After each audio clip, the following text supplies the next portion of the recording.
Alarm పెట్టుకునేది ఎందుకు? ఆపేసి పడుకోవడానికి.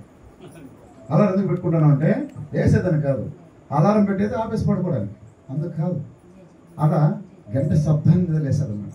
అలా చిన్నప్పటి నుంచే కృష్ణ చైతన్యంలో తన తండ్రిని అనుసరిస్తూ వస్తాడన్నమాట. ఆయన పూరి జగన్నాథ్ పురికి ఒకసారి మన జగన్నాథ స్వామి రథయాత్రకి తన తండ్రితో పాటు వెళ్ళవలసి వచ్చినప్పుడు వెళ్ళినప్పుడు అక్కడ జగన్నాథ స్వామికి రథయాత్ర చేస్తే దాన్ని చూసి తండ్రిని విన్నపించుకుంటాడు. 7 సంవత్సరాలు బాగున్నప్పుడు నాకు మన ఇంట్లో కూడా మన రథయాత్ర చేద్దాము, మన ఇంట్లో కూడా జగన్నాథ స్వామిని తీసుకొచ్చి మనం కూడా రథయాత్ర. అంతవరకు ఆయన కూడా రాధాకృష్ణ డీటీస్ పెట్టుకున్నారు అన్నమాట. జగన్నాథ్ వర్షిప్ చేయడానికి మళ్ళీ ఈయన కోరిక మేరకు ఒక చిన్న రథం చేయించి జగన్నాథ స్వామి డీటీస్ తెప్పించి ఆయన చిన్న రథయాత్ర చేసే అవకాశాన్ని ఎవరిచ్చారంటే గౌరవమోహన్ రెడ్డి గారు భక్తి వేదాంత పొరపాటు తండ్రి గారు అన్ని అరేంజ్ చేశారన్నమాట. హరి హరి ఓ అంటే ఉన్నతమైన కోరిక. ఏ ఉన్నతమైన కోరిక? రథయాత్ర మన వీధుల్లో రథం తిప్పాలనే కోరిక, ఉన్నత కోరిక. చిన్న రథం చేయించాడు ఆయన కోసం, తనేడు ఒక కోరిక తీర్చడం కోసం. అలా ఆ ఒక భక్తి వాతావరణం పెరిగి ఎంతోమంది వైష్ణవులు ఆచార్యులు ప్రతినిత్యం కూడా ఈ యొక్క తన ప్రభువుల తండ్రిని కలవడానికి తన గృహానికి ఇచ్చేస్తారు. అటువంటి వైష్ణవులు ప్రతి ఒక్కరికి కూడా సేవ స్వయంగా ప్రభుపాల వారి దగ్గర చిన్న బిడ్డ కూడా ఆయన చేపిస్తారు. మనం కూడా మన పిల్లలకి ఏం నేర్పించాలా? సేవా భావం నేర్పించాలి. ఎవరు మన ఇంటికి వచ్చిన అతిథులు, అతిథి దేవోభావం అంటారు. అతిథులు ఎవరు? దేవుడితో సమానం. అటువంటి అతిథులు వైష్ణవులు అయితే ఇంకా చెప్పాల్సిన సాక్షాత్ భగవంతు స్వరూపులు. వాళ్ళందరికీ మనం సేవ చేయాలి, నెగ్లెక్ట్గా కాదు, వినయంగా చేయాలి. కుంతి మహారాణి ఎలా సేవ చేసింది? ఎంత వండర్ఫుల్ సర్వీస్ ఇచ్చింది దుర్వాస మహర్షికి. మన చిన్నతనంలో అంత మంచి సర్వీస్ ఇవ్వమంటే ఎవరు అసలు దుర్వాస మహర్షి సాటిస్ఫై చేయలేదు. అటువంటి వ్యక్తిని కూడా సాటిస్ఫై చేసిందంట. ఆ రకంగా ప్రభుపాల వారు కూడా ప్రతి ఒక్క వైష్ణవుని సేవ చేసి ఆ ఒక వైష్ణవు యొక్క బ్లెస్సింగ్ తీసుకున్నామంట. హరి హరి గో. ఎందుకంటే వైష్ణవుల ఆచార్యుల యొక్క ఒక ఆశీర్వాదం ఏమవుతుందంటే మనకి వైష్ణవత్వాన్ని మెరుగుపరుచుకోవడానికి పనికొస్తుంది. ఏ వైష్ణవుడు కనపడినా, భక్తుడు కనపడినా, ఆయన ముసలోడా పెద్దోడా ఉండేవాడా లేని తేడా లేకుండా ప్రతి ఒక్క వైష్ణవుడికి కాలు మొక్కడం అనేది, ప్రణామం చేయడం అనేది మన వైష్ణవ సాంప్రదాయం. దాన్ని మనం గుర్తుపెట్టుకోవాలి. అది మనం చేయగలిగినప్పుడు మనం వైష్ణవులుగా అంటే ఒక భక్తులుగా అభివృద్ధి సాధిస్తాం. ప్రణామం చేయకపోతే అలా చూసి మనం తప్పుకోపోతే ఏమవుతుందంటే మనమే కోల్పోతాం. కాబట్టి వైష్ణవ కుటుంబంలో జన్మ తీసుకోవడం ఎంత ఉన్నతిసో ఆ వైష్ణవ సాంప్రదాయాన్ని పాటించడం కూడా అంత గొప్పదన్నమాట. పుస్తక ప్రభుపాల వారు చిన్నతనం నుంచి తన తండ్రితో పాటు లేయడం మొదలుపెట్టి ఆయన ఆచరించి 1900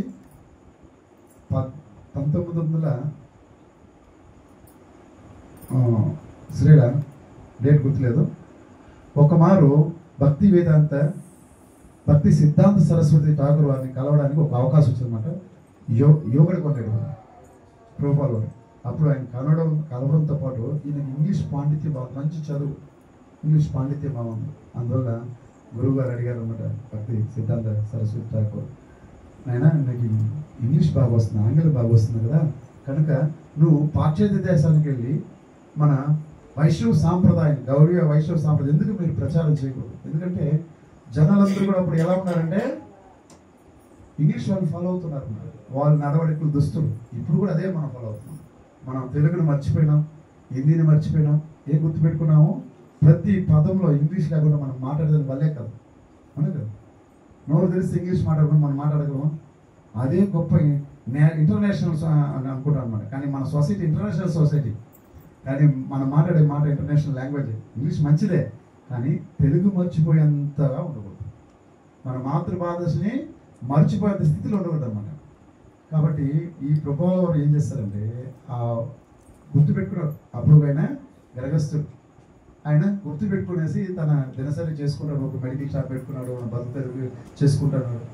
ఇలాగే మన గురువు గారు చెప్పిన మాటని గుర్తుపెట్టుకునేసి కూడా చిన్న చిన్న పుస్తకాలు ట్రాన్స్లేట్ చేయడం మొదలు పెట్టారన్నమాట. ఇది పాండిత్యం ఉంది కాబట్టి అప్పుడంతా కూడా బెంగాలీలో ఉన్న పాటల్ని ట్రాన్స్లేట్ చేయడం, అలాగే సంస్కృతిలో ఉండేదాన్ని అవి ట్రాన్స్లేట్ చేయడం, భాగవతాన్ని ట్రాన్స్లేట్, ఇలా మొదలుపెట్టి ఆయన బ్యాక్ టు గాడెడ్ అనేసి ఒక ఆంగ్ల పత్రిక, అంటే ఇప్పుడు మనం భగవద్ దర్శనం చెప్పుకుంటున్నాం కదా, ఆ ఆంగ్ల పత్రిని ఆయన స్వయంగా ఆయనే ప్రింట్ చేశారు. ఆయనే అక్షరాల గురించి ప్రింట్ మిషన్, పాత ప్రింటింగ్ ప్రెస్కి వెళ్ళి దాన్ని తీసుకుని ఆయన ప్రింట్ చేసి ఆయన వితరణ చేయడం మొదలుపెట్టారు. అలా మొదలుపెట్టి ఈ యొక్క స్కందాన్ని కొన్ని రాసుకొని కూడా తన 70 ఏళ్ళ వయసులో, ఎన్ని సంవత్సరాలు, 70 ఏళ్ళ వయసులో, మామూలుగా ఇప్పుడు స్థితిలో ఏం చేస్తారు 70 ఏళ్ళు అంటే పెన్షన్ తీసుకుంటారు, ఇంట్లో పడుకుంటారు, లేకపోతే ఊరు కథలు మాట్లాడుకుంటారు, రాజకీయ మాట్లాడుకుని గడుపుతారు. కానీ 70 సంవత్సరాల వయసులో ఎక్కడికి వెళ్ళాలనుకున్నాడైనా పక్షాంత దేశానికి వెళ్ళాలనుకున్నాడు. మనం యువకులుగా ఉండవు, మనం సాధించకపోతే 70 ఏళ్ళ వయసుకు మనకు అంత శక్తి ఉండదు. ఎందుకంటే అప్పుడు ప్రకృతికి అనుకూలంగా వాళ్ళు బతుకుతున్నారు కనుక వాళ్ళకి శక్తి ఉంది. మనం ప్రకృతికి భంగం చేసి బతుకుతున్నాం కనుక మనకి శక్తిహీనత వచ్చేస్తుంది, రివర్స్లో. కాబట్టి ప్రభుపాల్ వారు ఆ ఒక్క సమయంలో వెళ్ళడానికి ఆయన దగ్గర డబ్బు లేదు. 50 సంవత్సరాల వయసు ఎప్పుడు ఆయన ఇది తీసుకున్నారు అనమాట, వనప్రస్థాస్త్రం తీసుకున్నారు. ఇంటి నుంచి బయట వచ్చాడు, ఇవన్నీ రాసుకున్నాడు, ఇవన్నీ ప్రింట్ చేసుకున్నాడు. ఇప్పుడు వెళ్ళడానికి తాపత్రయపడుతున్నాడు, డబ్బు లేదు. తనకేమో 70 సంవత్సరాల ముసలాయన. ఎవరిని మన అప్పటికున్న రాజేంద్ర ప్రసాద్ అనే ఆయన ప్రధానమంత్రిగా ఉన్నారన్నమాట, రాజేంద్ర ప్రసాద్ సభ్యులు. ఆయన ఇంకా రాజకీయ నాయకుల్ని, ఇంకా ఆధ్యాత్మిక వ్యక్తుల్ని, గొప్ప గొప్ప ధనికులు కూడా పోయి సహాయం అడిగాడు అన్నమాట. నేను ఈ విధంగా నా గురువు గారు ఒక కోరికను తీర్చాలా, మన ఈ యొక్క వైష్ణవ సాంప్రదాయం, మన కృష్ణ తత్వాన్ని, ఈ కృష్ణ చైతన్య విధానాన్ని ఎదుటి వాళ్ళకి నేర్పించాలా. అది మన ఊళ్ళో నేర్పించాలి, ఏ ఊరిలో మన మామూలే కదా. మన పక్కింటి మనం బంద్ చేయటం, మన యాడ్ చేస్తాం, చేయం కదా. ఎందుకంటే పక్కన వాళ్ళతో మన నెగ్లెక్ట్ అనమాట. మనం ఎంత ప్రచారం చేస్తే మన ఊళ్ళో ఏం చేయలేము, ఎవరిని బయట వాళ్ళు పోయి చేసుకోవాల్సింది. ఆ రకంగా ప్రభుపాల్ వారు అప్పుడు గుర్తించి ఏం చేశారంటే, ఇక్కడ మోడర్న్ కల్చర్ మొదలైంది కాబట్టి ఈ మోడళ్లను మార్చితే ఇక్కడ మారుతారు ఉద్దేశంతో ఆయన వెళ్ళడానికి నిర్ణయించుకున్నారు. అందుకోసం ఎంతో మందిని సహాయం అడిగినప్పుడు కూడా ఆయన సహాయం దొరకలేదు. దొరికిన పక్షంలో ఏం చేశాడు ఆయన, ఒక సుమతి మొనర్జీ అనేసి ఒక మాతాజీ ఉంటారు అనమాట. ఆమె సొంత షిప్ ఉందన్నమాట కోల్కతాలో. ఆ షిప్ లండన్కి వెళ్తుంది, అమెరికాకి లండన్ అంతా వెళ్తుంది ఆ షిప్. ఆ కార్గో షిప్ అంటే ఈ యొక్క వస్తువులు తీసుకెళ్ళాక నౌక అనమాట. ప్రయాణం చేస్తే నౌక బాగుంటుంది, వస్తుగా కుర్చీలు బాగుంటుంది, ఆ రూమ్స్ ఉంటుంది, రెస్ట్ తీసుకోవచ్చు, బాగుంటుంది. కానీ ఈ యొక్క వస్తువులు తీసుకునే రవాణా రేఖ మనం ఎట్లుంటుంది, ఈ యొక్క చుట్టూ క్లోజ్ ఉంటుంది, గాలి ఉండదు, అన్ని ఇబ్బందిగా ఉంటుంది. అయినప్పటికీ పోయి అడుగుతారు అన్నమాట, అమ్మ నాకు టికెట్ ఇప్పించండి, నాకు ఒక స్థలం కొద్దిగా నేను మీ నౌకలో వెళ్తానంటే, అయ్యా నీకు 70 సంవత్సరాల వయసు, 70 సంవత్సరాల వయసులో అక్కడ ఎలా ఉంటుందో నువ్వు ఎలా అనుకున్నావు, న్యూయార్క్ ఎలా ఉంటుందో తెలుసా, అక్కడ మంచు గడ్డలు ఉంటుంది. ఎలా ఉంటుంది, మంచు గడ్డలు ఉంటుంది. ఇక్కడ మన వాతావరణం ఎలా ఉంటుంది, ఇది వేడి వాతావరణం. ఈ వేడి వాతావరణం నుంచి ఆడ భిన్నమైంది, ఎక్కువ చలి. ఐస్ గడ్డల మీద ఎలా ఉంటుంది, హిమాలయాలు వెళ్ళిపోయినా 18 కేంద్రాలు పోతే అర్థమవుతుంది, ఆడ విపరీతమైన -డిగ్రీలు ఉంటుంది అన్నమాట. అటువంటి -డిగ్రీలో వెళ్ళి మీరు తట్టుకోగలరా, మీకు వయసు ఉందా, మీరు తట్టుకోలేరు కదా, ఎందుకు మీరు ప్రాణం మీద తెచ్చుకుంటారని సలహా ఇచ్చిందన్నమాట. అయినప్పటికీ మొండితనంతో ఆమె మెప్పించి ఇది నా గురువుగారు కోరిక, నేను ఖచ్చితంగా తీర్చాను అతన్ని కూడా ఆమె ప్రార్థయపడి కూడా ఆ ట్రైన్ ఆ ఒక షిప్ ఎక్కుతారు, జలదూత అనే ఒక షిప్ని ఎక్కడ జరుగుతుంది. ఎక్కినప్పుడు ఆయన దగ్గర కొన్ని భావతో కొన్ని ట్రాన్స్లేట్ చేసిన ఆయన ముద్రించుకున్న పుస్తకాలు కొన్ని ఉంటుంది, కొన్ని పేపర్ ఉంటుంది, 46 రూపాయలు డబ్బు ఉంటుంది అన్నమాట. అంతే లేదు, కేవలం 46 రూపాయలు పెట్టుకుని ఆయన న్యూయార్క్ వెళ్ళిపోయినాడు, ఒక ట్రైన్ పెట్టుకునేసి వెళ్ళిపోయి. ముందు ఎవరు తెలియదు అనమాట. ఆ ప్రయాణం చేసేప్పుడు కూడా ఆయనకి 2 సార్లు హార్ట్ అటాక్ వస్తుంది. అప్పుడు ప్రార్థిస్తాను మన కృష్ణుని, కృష్ణ నీ యొక్క సంకీర్తన, నీ యొక్క నామాన్ని ప్రచారం చేయడానికి నా గురువుగారు నాకు ఆజ్ఞాపించాడు. ఆ స్థితిలో నేను వెళ్తున్నాను. నాకు తెలుసు, ఎందుకంటే దీన్ని అర్హుడు నేను కాదు, నాకు అర్హత లేదు, నీ నామాన్ని చెప్పి అర్హత కూడా నాకు లేదు.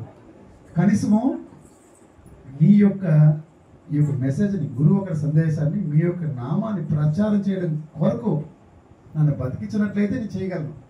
అది కూడా నా శక్తి లేదు, అప్పుడు నాకు ఎవరు పరిచయం లేదు. ఇక్కడ నువ్వు ఉంటావు, మన భక్తులు ఉంటారు, మన తెలిసి ఉంటారు, అక్కడ నాకు ఎవరు పరిచయం లేదు, ఎవరు ముందేనకు తెలియదు, ఒక స్థలం తెలీదు, కొత్త స్థలము, కొత్త జాగా, కొత్త వాతావరణం, ఇవన్నీ కూడా నేను తట్టుకొని ఉండలేను. కేవలం నీ యొక్క అపారమైన కృపచేత నేను వెళ్ళగలను, మీరు అనుమతిస్తే ప్రార్థిస్తాను. అట్లా ప్రార్థించి ఆ 2 అటాక్ నుంచి బయటపడి, మామూలుగా మనకు తెలుసు కార్గోలో వాళ్ళు ఉడుకు తింటారు, భోజనం తింటారు, కానీ మన భక్తులకి వితౌట్ ఆనంద్ గారులు ఉండాలి. ఆ వితౌట్ ఆనంద్ గారులో చిన్న చిన్న వంటలు చేసుకున్నాను, సింగిల్ ఐటమ్, చిన్న అంట ఏమి ఉండదు అనమాట, ఏదో ఉండదని ఉడికించుకొని కూడా తింటూ జీవిస్తూ వెళ్ళాడన్నమాట. వెళ్ళి దిగడము, ఆడ పోయేసి న్యూయార్క్ సిటీకి దిగి బోస్టన్లో దిగుతాడన్నమాట. బోస్టన్ 6 దిగితే అక్కడి నుంచి బయట వెళ్ళి చూస్తే ఏం అర్థం కాదు. అక్కడ హార్బర్లో ఒక వ్యక్తితో పరిచయం ఎంచుకొని ఆ నావతో వచ్చిన ఆయన తీసుకుని బయట వెళ్ళి కొన్ని ప్రాంతాలు చూసుకొస్తారు అనమాట. అక్కడ చూస్తే కంప్లీట్ అంత భోగమే ఉంటుంది. అక్కడ ఏముంది, మొత్తం భోగమే. అంత పిల్లలంతా కూడా పెద్ద పెద్ద జుట్లు ఉంటుంది. ఏ పిల్లలు ఏ తల్లిదండ్రులకి కింద ఉండరు, ఏ తల్లిదండ్రులు పిల్లలతో ఉండరు. అలా విచ్చలవిడిగా తిరుగుతుంటారు అన్నమాట. వాళ్ళు నచ్చింది చేసుకుంటూ అంటారు. అనవసరంగా తాగడము, ఏదైతే మనం ఇప్పుడు మోడల్గా అనుకున్నాం మన పిల్లకాయలు ఊపుతున్నారు, మొత్తం అక్కడ జనాలు జరుగుతుందన్నమాట. అటువంటి స్థితిలో తాగడం అన్ని రోడ్డు మీదే. మనం కొద్దిగా పర్వాలేదు, కొద్దిగా మరుగున పోయి తాగుతాం. మన ఊర్లో కూడా కొద్దిగా మారుతా వస్తుంది రోడ్లు తాగడానికి. ఒకప్పుడు చిన్నతనంలో పిల్లలు ఏదో కొనుక్కుంటా కూడా పెద్దలు లేనప్పుడు తీసుకుపోయేవాళ్ళు సిగరెట్లు కూడా అన్నట్లు డైరెక్ట్గా అడిగేస్తున్నారు. ఊరు బయట తాగేవాళ్ళు. ఇప్పుడు పెద్దలు కనబడితే కూడా ఊపుకుంటా పోతారు. వాళ్ళ మీద ఊపలేదు సంతోషపడాల్సిందే, వాళ్ళు ముందు ఊపుతారు. వదిలితే వాళ్ళు పైన కూడా ఊపేవాళ్ళు. కాకపోతే అంత స్థితి ఉందన్నమాట. అది వాళ్ళకి భయంకరంగా ఉందన్నమాట. విపరీతమైన ఒక పాశ్చాత్య దేశ వాతావరణం వేరే ఉంటుంది. అటు పోయి మళ్ళీ తిరిగి వచ్చాడనమాట. వచ్చేసిన తర్వాత ఎక్కడ ఉండాలో అర్థం కాకుండా ఆ ఒక ఎవరైతే తన సహాయం చేస్తాడో అతను ఒక చూపించిన ఒక కార్ షెడ్, ఒక పాతపడిన కార్ షెడ్ దుమ్ముగా డస్ట్గా ఉంటే అట్టపెట్టెల మీద అట్టపెట్టెను వేసుకుని కింద పనుకున్నాడు. మంచు ఉండే ప్రాంతంలో కింద నేల చల్లగా ఉంటుంది, గోడ చల్లగా ఉంటుంది, ఆ షట్టర్ చల్లగా ఉంటుంది. అసలు మేము బృందావనం పోయినప్పుడు బద్రీనాథ్ పోయినప్పుడు అక్కడ వాతావరణం మైనస్ వచ్చినప్పుడు ఆ పెట్టెలను కూడా చల్లగా ఉంటుంది. పాప ఆయన అంత వయసులో ఎలా తట్టుకున్నాడో ఎలా ఉన్నాడో అర్థమే కాలేదు. ఆ స్థితిలో ఆయన అంత మంచులో అట్టపెట్టెల మీద పనుకొనేసి ఏదో ఏక వస్త్రం పెట్టుకున్నాడు అన్నమాట. ఒక వస్త్రం కప్పుకుంటా ఉన్నాడు, దానే ఉతికి దానే కట్టుకుంటా. అంత కష్టపడి ఆయన జీవనం కొనసాగించి కూడా చిన్నగా భజన చేయడం మొదలుపెట్టాడు ఒక పార్కులో. ఆ భజనకి ప్రతి ఒక్కరు కూడా తప్పలు తొక్కడం, ఏదో కొత్త మన రాగం బాగుంది కాబట్టి ఒక్కొక్కరు కలిసి మెల్లమెల్లగా కృష్ణ చైతన్యం ప్రతి ఒక్కరిని మార్చుకుంటారు. అంటే ఈ పీసులు అంటారు అన్నమాట. ఈ పీస్ అంటే విచ్చలడిగా తిరిగి ఈ పీస్ అంటారు. ఈ పీసుల్ని హ్యాపీసులు చేస్తారు అన్నమాట. చేసి హరి బోల్ హ్యాపీ అయిన ఈ పీస్ని వైశ్యులుగా తీర్చిదిద్దారు. ఎంత ఓపిక, ఎంత సహనం. మనం ఒక మాట వినకపోతే మనకు కోపం వచ్చేస్తుంది మన పిల్లల మీద. ఆయన క్లాస్ చెప్తాను కూర్చుంటే అందరూ వచ్చి ఆడే తాగేసి వాంతులు ఎత్తారు అన్నమాట. వాంతులు ఎత్తుంటే వాళ్ళు క్లీన్ చేసి వాళ్ళు కడిగి వాళ్ళు మళ్ళీ కూర్చోబెడతారు. ప్రతి ఒక్కరికి అప్పుడు ఒక గాజు సీసా నిండుగా గులాబ్ జామున్ చేసి పెట్టారు. ఆ గులాబ్ జామున్ స్వీట్ కోసం వస్తారన్నమాట. ఆ పారిలో గులాబ్ జామున్ దొరకవు. కోల్కతాలో గులాబ్ జామున్ చాలా ఫేమస్. అది ప్రభుత్వాలు ఇంకా అద్భుతంగా చేస్తారు. ఆయన చేసేది అద్భుతం అయితే ఆయన ఇంకా భగవంతుని నైవేద్యం చేసి ఇంకా ఇంకా అద్భుతం అయిపోతుంది. ఆ మహా అద్భుతమైన ఆ ఒక గులాబ్ జామున్ పెట్టి వాళ్ళు నేర్పించి వాళ్ళు తీర్చిదిద్ది వాళ్ళంతా కూడా ఒక మార్గం తీసుకొచ్చి కృష్ణ చైతన్యం ఇచ్చి అక్కడి నుంచి కొంతమందిని భక్తులు చేసుకొచ్చిన తర్వాత ఈ భారతదేశంలో మళ్ళా కృష్ణ చైతన్యం విస్తృతంగా మారడం ప్రారంభమైనట్టు. అంటే ఆయన ఒక అపారమైన కృప చేత ఈరోజు మనం ఒక తిరుపతి అయితే ఏమి, ఏదైతే మన ఆంధ్రప్రదేశ్ అయితే ఏమి, ఏదైతే మన భారతదేశం అయితే అది కాకుండా ప్రపంచ వ్యాప్తంగా కూడా కొన్ని వేల మందిరాలు ఇస్కాన్ టెంపుల్స్ నిర్మించిన ఒక ఆయన శిష్యులుగా అంత నిర్మించి ఏం చేస్తారు ఈరోజు కృష్ణ చైతన్యాన్ని విస్తృతంగా ప్రచారం చేస్తున్నారు. హరి ఇది ఆయన యొక్క గురువారి యొక్క అపారమైన కృప. భక్తి సిద్ధాంత సరస్వతి ఠాకూర్ యొక్క అపారమైన కృపని మనకందరికీ భక్తి వేదాంత స్వామి శ్రీ ప్రభుపాలు అందించినారు. మరి దాంట్లో మొట్టమొదటిది క్రమశిక్షణ అంటే మార్నింగ్ ప్రోగ్రామ్ చాలా ఇంపార్టెంట్. 6 తర్వాత నిద్రలేయడం దరిద్రం. అది 6 తర్వాత ఎవరు నిద్రలేస్తారు? రాక్షసులు నేస్తారు. నువ్వు 12 కొడుకో, 1 గంట కొడుకో, వంకలు చెప్పు, సాకలు చెప్పు, ఏమైనా చెప్పు, కానీ శరీరానికి నువ్వు అలవాటు చేస్తే శరీరం నీకు సహకరిస్తుంది. ఈ శరీరానికి నువ్వు అలవాటు చేస్తే సహకరిస్తుంది. ప్రభుత్వంలో 2 గంటల సేపు నిద్రపోయేవాళ్ళు. అది కూడా కుర్చీలో కూర్చుని పనుకొని అటు ఆనుకుని నిద్రపోయి వేసేస్తారు. మళ్ళీ ఆయన 70 సంవత్సరాల ముసలిప్పుడు ఎక్కువ నిద్ర వస్తుంది. చిన్నపిల్లలు బాగా నిద్రపోతారు, ముసలి వాళ్ళు బాగా నిద్రపోతారు. చిన్నప్పుడు కూడా ఎక్కువ నిద్రపోతారు. పిల్లలు చూసారా, వాళ్ళు మేల్కొంటే తక్కువ, నిద్రపోయేది ఎక్కువ ఉంటాం. అలాగే పెద్ద వయసు అయ్యే కొద్దికి చిన్నపిల్లలకు పెద్దలు అవుతారు అన్నమాట, ఎక్కువ నిద్ర వస్తుంది. అయినప్పటికీ 2 గంటల సేపు నిద్రపోయి మన కోసం కష్టపడి గ్రంథాలు రచించాను. మన భాగవతాన్ని కూడా మనకు రాసి ఆమె మేలుకొని చేసింది ఎందుకు? మనలాంటి పద్ధతి ఉద్ధరించడానికి. మనం ఏం చేస్తున్నాం? చదువుతున్నాము, హ్యాపీగా తిరుగుతున్నాము, ఎదుతో చేస్తున్నాం. కానీ కృష్ణ చైతన్యంలో అడుగెత్తి పెట్టండి వాడిని 100 వంకలు చెప్తాం. బాగుపడడానికి వంక చెప్పక మనం పాడైపోయిందని వంకలు చెప్తున్నాం. చాలా మోసమైన ప్రక్రియ అది. ఒకరోజు ట్రై చేస్తాం, రెండోసారి చేసి ఇప్పుడు ఒక అతను 10th క్లాస్ చదువున్నాడు అనుకో, ఒక అబ్బాయి 6 సబ్జెక్టులు ఉంటుంది, 6 సార్లు కూడా రండి, 60 సార్లు వేస్తామని ఏమంటారు? లేజీ ఫీల్ అంటారు, పనికిరాను అంటారు. అవునా కదా? జీవితకాలం అంతా ప్రయత్నం చేసే దాంట్లో జీవితం అయిపోకూడదు. ప్రభువుల వారి కష్టాన్ని మనం గుర్తించాలి. పెద్ద అంత కష్టపడంటే మన యూత్, మనకి ఎంత వయసు, మనం ఎంత కష్టపడవచ్చు. ఆయన అవతార పురుషుడు, ఆయన వల్ల అవుతుంది, మన వల్ల కాదని కొట్టిపడేది లేదు. ప్రతి ఒక్కరు కూడా ప్రభువులను ఆదేశంగా తీసుకోవాలి, మంచి భజన చేసుకోవాలి. మీకు మంచి అవకాశం ఉంది. మార్నింగ్ ఎందుకు లేదలేకపోతున్నారు కదా? ఒకసారి ఆలోచించారు. ప్రతి ఒక్కరూ బ్రహ్మ ముహూర్తం నిద్రలేయాలి. వెనక నుంచి మొదలండి, 5:45, 5:30, 5 అట్లా క్రమేపీ పెంచుకోండి. మిమ్మల్ని ఫోర్స్ చేయట్లేదు, కానీ తల్లిదండ్రులు దాన్ని సహకరించారు. తల్లిదండ్రులు వాళ్ళతో పాటు మనం కూడా పెద్ద తప్పు. గౌరవమోహన్ భక్తి బాగా చేశారు కాబట్టి ఆయన కొడుకు అయిన భక్తి వేదాంత స్వామి బాగా చేశారు. మనం బాగా చేస్తే మన పిల్లలు బాగుపడతారు. అంటే భౌతికం ఆధ్యాత్మికం రెండు కళ్ళు. భౌతికంగా ఓడిపోకూడదు, ఆధ్యాత్మికంగా కూడా ఓడిపోకూడదు. రెండింటిని మెయింటైన్ చేయాలి. అందుకు శక్తిని మనకు లేదు. ఏం చేయాలా? కృష్ణుని గురువుని ప్రార్థించాలి. కృష్ణ, నాకు అంత శక్తి లేదు, నన్ను అంత శక్తివంతంగా మీరే తీర్చిదిద్దారు. గురుగారు నాకు ఆ అనుగ్రహాన్ని ప్రసాదించాలి. మీకు అనుగ్రహం చేత నేను చేయగలను. నాకు ఇష్టమే, కానీ నేను చేయలేకపోతున్నాను. ఒప్పుకోవాలి. మన చేతకాలంతాన్ని కృష్ణుడి ముందర, గురువు ముందర ఒప్పుకోవాలన్నమాట. నా వల్ల కాలేదు, నేను అన్ఫిట్. ఎందుకంటే ప్రభువుల వారు చెప్తారనమాట, నీ నామం ప్రచారం చేసేంత శక్తి నాకు లేదు, నేను అర్హత లేని వాళ్ళని ఆయన ప్రేయర్ చేస్తే మనం అంత నథింగ్. మన ప్రయత్నం ఎంత, మన భక్తి ఎంత. ప్రభువుల వారు అంత ప్రేయర్ చేశారు కాబట్టి ఆ ప్రేయర్కి అటే బ్లెస్సింగ్ చేశారన్నమాట శ్రీకృష్ణ భగవాన్. కాబట్టి మనం ప్రేయర్ చేయాలి. ప్రతిరోజు పనుకునే ముందు ప్రేయర్ చేయండి. కృష్ణుని ప్రార్థించండి, గురువుని ప్రార్థించండి. ఈ యొక్క మార్గంలో ముందుకెళ్ళడానికి మనం సహకరించండి. మీరు ఎంతో చదువుకున్న కోటీశ్వరుడు అయినా కూడా సరే, భక్తి లేకపోతే కుక్కతో సమానం. ఎంత సమానం? కుక్కతో సమానం. కుక్క ఏం చేస్తుంది? తింటుంది, నిద్రపోతుంది, పిల్లలు కంటుంది, భయపడుతుంది. నిద్ర, ఆకలి, భయం అవుతున్నాం. ఇది జంతువులకు ఉంది, మనిషికి ఉంది. ఏం తేడా? కేవలం విశిక్షణ జ్ఞానం మనిషికి ఉంటుంది. కేవలం కృష్ణనామాన్ని జపించే శక్తి మనకు ఉంది. అది చేస్తూ ఎంజాయ్ చేయడం కాదు మన పద్ధతి. మనం చూస్తే ఇంకొక చూసి మనం చూసి ఆలోచించాలి, ఇటువంటి బిడ్డ నీకు అనలేకపోయినానే ప్రతి ఒక్కరు బాధపడాలి. ఆ స్థితిలో మనం బతకాలి. అర్థమైందా? ఊరికే తిరిగేయడం, ఊరికి బతికేయడం కాదు. ఎలా బతకాలి? వైష్ణవ సిద్ధాంతాలని ప్రచారం, మనం చూసి నోరు తెరవకుండా ప్రచారం జరగాలి. ఆ విధంగా బతకాలి. ఓకే? వైష్ణవుడు అనేది గొప్ప విషయం, ఒక సామాన్య విషయం కాదు. తిలకం ధరించడానికి సామాన్య విషయం కాదు. ఒకసారి మన జన్మాష్టమి వస్తే చూడండి, తిలకం కొందరు పెట్టుకోరు, వెళ్ళిపోతారు. నామం పెట్టుకోరు. తిలకం సర్వీస్ ఉంటుంది, తిలకం పెట్టుకోవాలంటే కొందరు పెట్టుకోరు. మా వల్ల కదంటారు. అటువంటి భగవంతుడి యొక్క పాదాలను నెత్తిలో ధరించే శక్తి మనకు ఉందన్నమాట. ఎందుకు? పూర్వజన్మ సుకృతం వల్ల వచ్చింది. ఇప్పుడు మనం చేసిన ఏం లేదు. మన తల్లిదండ్రులు ప్రేయర్స్ వల్ల వచ్చి ఉండొచ్చు. అటువంటి స్థితిని మనం కోల్పోవడానికి సరిగా ఉండకూడదు. మంచి భక్తులు, మంచిగా తయారని, హ్యాపీగా ఉండండి. ఈ కృష్ణ చైతన్య హ్యాపీనెస్ ప్రపంచంలో ఏమీ లేదు.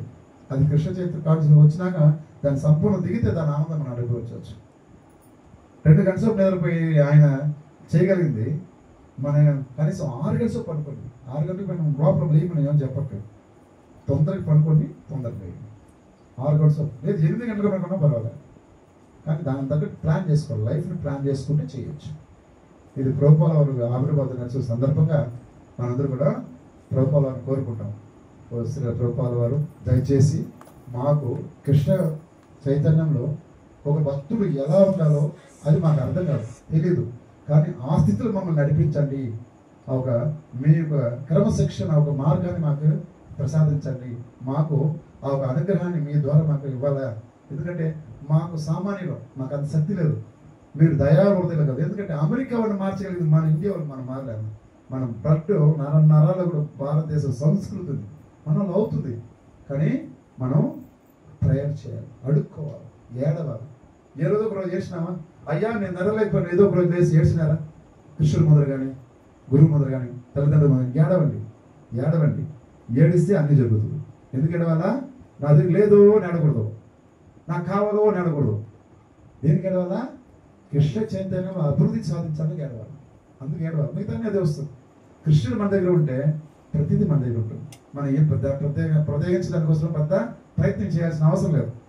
ఎలా సీఎం వెనకాల తిరిగే ఒక పిఏ కూడా అన్ని ఫెసిలిటీస్ ఉంటుందో, భగవంతుడు వెనకాల మనం ఉంటే మనకు కూడా అన్ని ఫెసిలిటీస్ ఉన్నాయి. కాబట్టి ప్రభుత్వాల దగ్గర మనం ప్రేయర్ చేసి ఈ కృష్ణ చైతన్యం ముందుకు వెళ్ళడానికి మనం ప్రయత్నిద్దాం.